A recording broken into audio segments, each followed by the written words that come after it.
I think practicing like that without looking at tabs and stuff is great. That's a really, really good way to improve our ear and practice that kind of thing.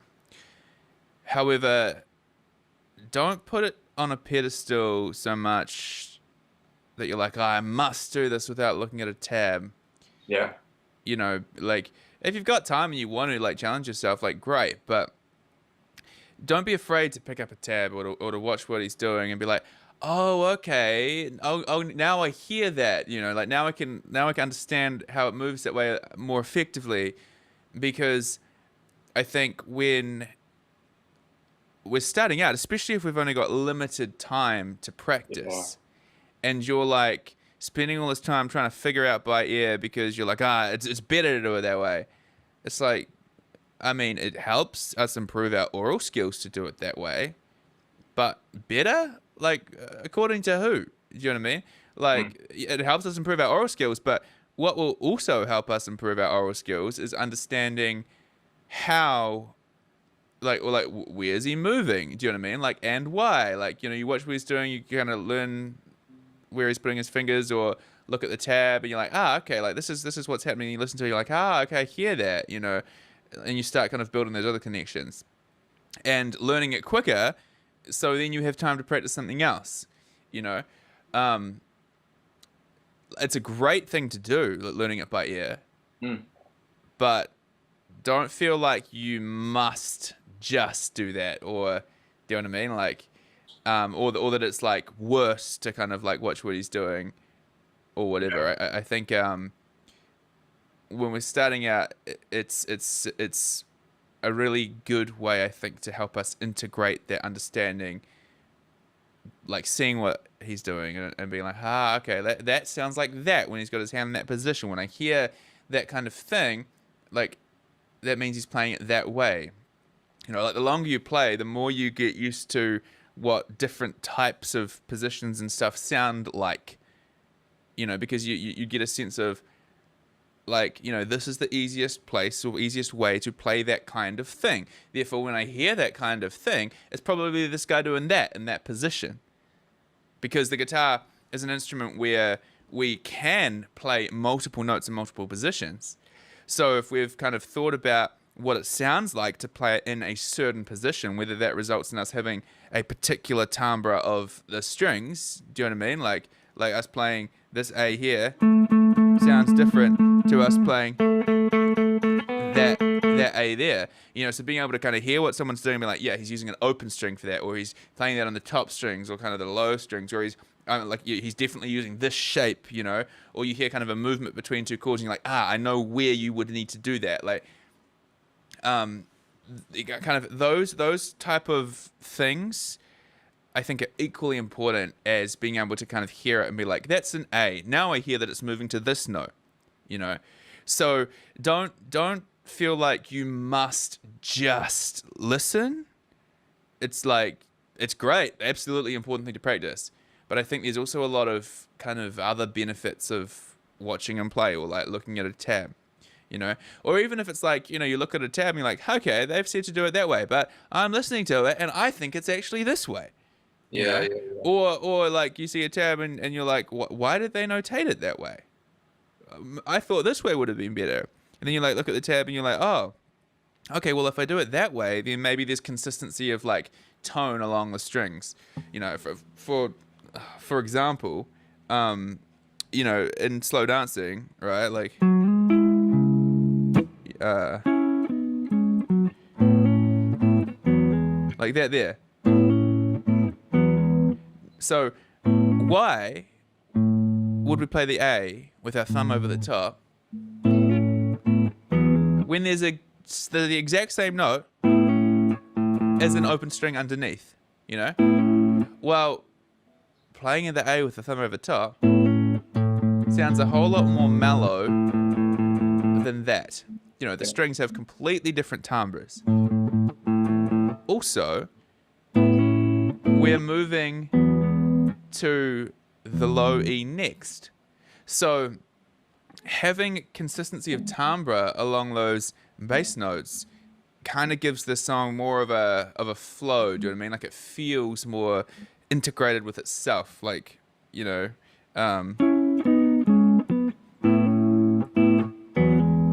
that doesn't sound the same as, you know, it's subtle, but like there is a reason why using that thumb over the top, I think, is preferable, you know? And it's always all of the little details that come together to make something. Mm. So when you're able to kind of think about why those little details were used, I think it can like really really help, you know. Um, is that helpful? Does that make sense? Yeah, absolutely. Um, yeah, it's like one, an efficiency thing, and then two, like a fidelity thing. Yeah, like I think Figure- it's good to just not get caught Yeah, up on having to master something. yeah, and the hard work. Um, like I think if you feel like you're slowing down in any aspect of your practice, Arbitrarily, right? whether like say you're practicing improvising with the backing track and you start to realize you're just kind of noodling without any kind of intention, well, either get your head back in the game or stop and think, okay, let me work out some other licks that I can apply, you know. Like this happens to me quite a lot, you know. I'll be like, right, I'm gonna spend like the next half an hour practicing kind of jamming, practicing improvising. But if I'm like 10 minutes in and like I'm just kind of noodling around without much intention, I'm like, well, okay, I'm not really practicing improvising, you know. So then you got to say, all right, like let me stop, let me figure out some licks that I'm gonna try and apply. Let me think about how I'm gonna really utilize this time, you know, because then maybe I spend the next 10 minutes working out some stuff, and then I spend maybe the last 10 minutes kind of applying that stuff in a new way. Like that's way more effective than just kind of going through the motions because I have to tick off my 30 minutes of improvising practice, you know. Yeah, And like it's the same with you. Like if you're kind of like, say you want to learn this lick and you're like listening to it and you're like, okay, like I figured some stuff out, I think that's it, like I'm not sure, like maybe you've like, okay, but like rather than spend the next 10 minutes like unsure and try to figure it out, well, give yourself a hand, like like look at the video, look at the tab, be like, okay, cool, like now that you've got a sense of what's happening, go back to trying to do it by ear, you know. If we kind of try and stay in this mode of um being as effective as we can with every single minute of our practice, um then I think it's a lot more easy to progress. This is, of course, assuming that we're actually out there trying to really intentionally practice. If we're just sitting down and having a bit of fun and like maybe our goal is to try and do it, like great. But if we're out here trying to maximize our time, I yeah, think it's really important to kind of do a self audit as you're practicing and asking yourself, all right, like am I being productive here? yeah. Conscious, deliberate practice is like a very difficult thing to tune into, I think. And if it was easy, everyone would do it, and everyone would be progressing at a rocket rate, right? It's because it's super easy to go through the motions. It's super easy to be like, especially when Totally. you're working on things that are hard that you don't necessarily want to do. And often, kind of like technical development on the guitar falls into that category. Do you know what I mean? Like, you're not always stoked. I'm trying to get better at my oral skills, right? I've got like some kind of oral kind of training things that I try to use.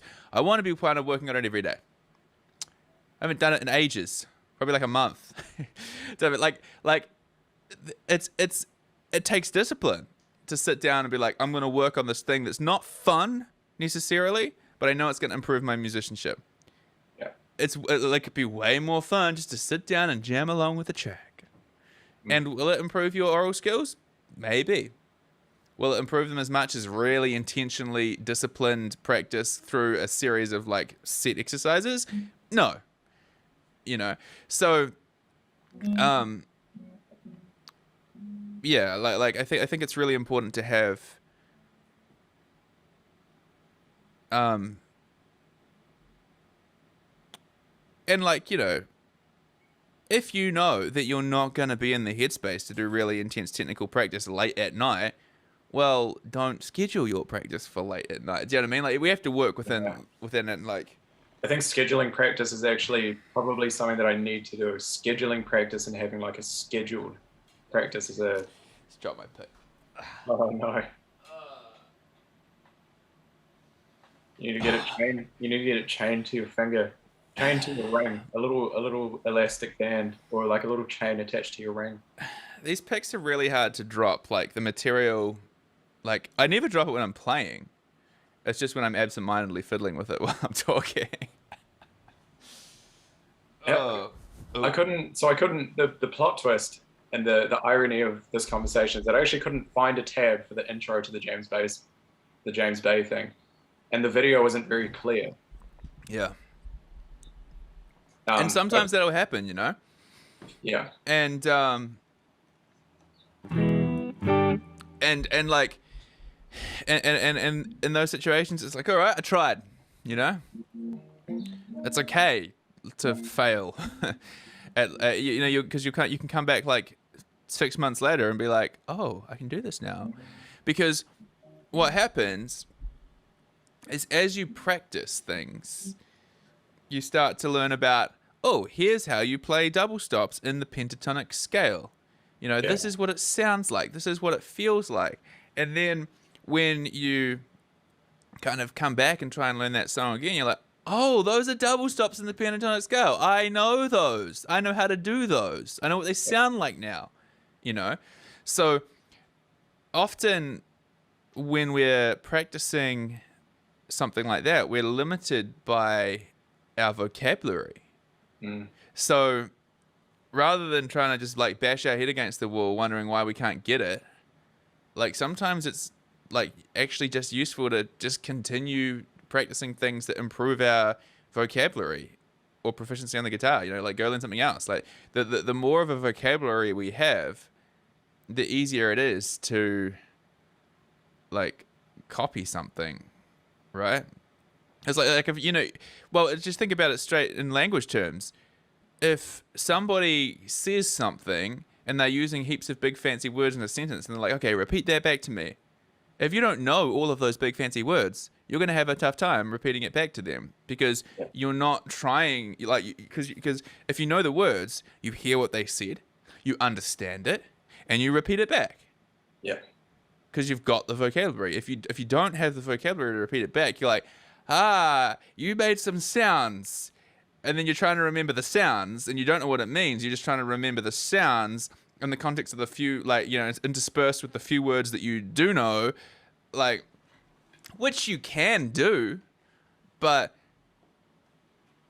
when it starts getting longer, when it starts getting more of them, when they happen faster, that makes it a heck of a lot harder to just rely on that oral understanding to repeat the sounds. See what I mean? Yeah. So, yeah. Anyway.